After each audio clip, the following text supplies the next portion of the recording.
If I could give you anything, if I could pray one thing for you, I mean, above everything else, if you're truly a child of God, if I could give you one gift, it would be that you would comprehend something of His love for you. It'd be that. Really. I'm tired of seeing you tired. I'm tired of seeing me tired. If you could, I mean, if you just grasp that one thing, He loves me immutably. End with an illustration. I promise I'll end. When I was in Peru, my first years as a single missionary, and practically from the moment I was converted. This is going to sound all psychobabble. I don't care. It's true. But when I was in school, I was never like in the inner circle. Not the best athlete, not the best this, not the best that. And I determined that when I became a Christian, yeah, it was fleshly. You can do your diagnosis, but please do it at home. Right now, just listen. I determined that would not happen to me in my Christian life. I determined that there wouldn't be this idea of there's Spurgeon and Martin Lloyd-Jones and all their inner circle, the guys that God really loves, and I'm outside somewhere. I determined that would not happen. And I worked 18 hours a day for years. And if I had a chance to go get martyred, I tried to do it. Until the point where I weigh like 225 right now. I weighed about 169 pounds. And I killed myself.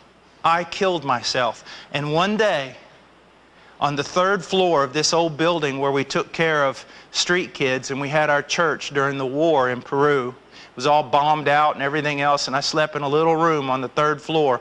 I was going up the last little flight of stairs, and I collapsed. And I said this, I cried out, I screamed it. I don't want to go to hell because I'm afraid of hell. I don't want to go to heaven because I'm ashamed. Just put me somewhere. Just put me somewhere. It was at that moment that it was just a work of the Lord. Scripture started coming to mind, different things. I realized, yeah, how fleshly everything had been, how wrong I was. But here's the thing. I recognized God loved me. Loved me.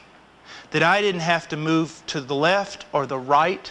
That was the thing I thought that day. I was sitting on the steps and I was looking at myself and I realized I don't have to move a 1/4 of an inch to the left or a 1/4 inch to the right. I don't have to be a great missionary. I don't have to die as a martyr. I don't have to be a great preacher. I don't have to do anything because it is all it's God. It's in God. He did it all. He made the decision.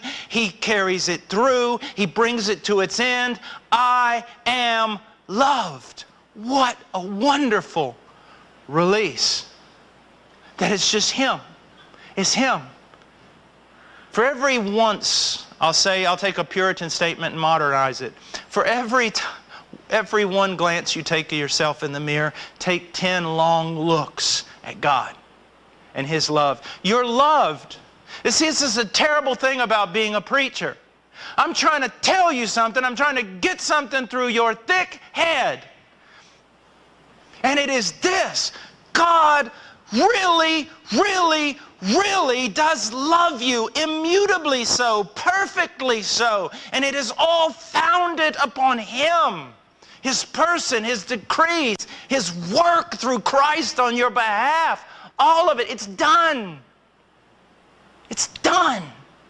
You've got to walk in that. You've got to keep yourselves in the love of God. You've got to keep thinking it, believing it, walking in it, talking it.